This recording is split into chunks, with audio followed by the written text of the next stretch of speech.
Ui anh em ơi, nhìn này, cây 16 củ full new, chơi Wukong 2 setting được từng này FPH luôn anh em ơi.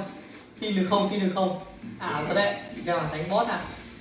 Boss vẫn 100 FPS này, 2 setting luôn anh em nhá. Đó, là anh em cùng mình review cấu hình cây này xem là nó có những cái gì nhá.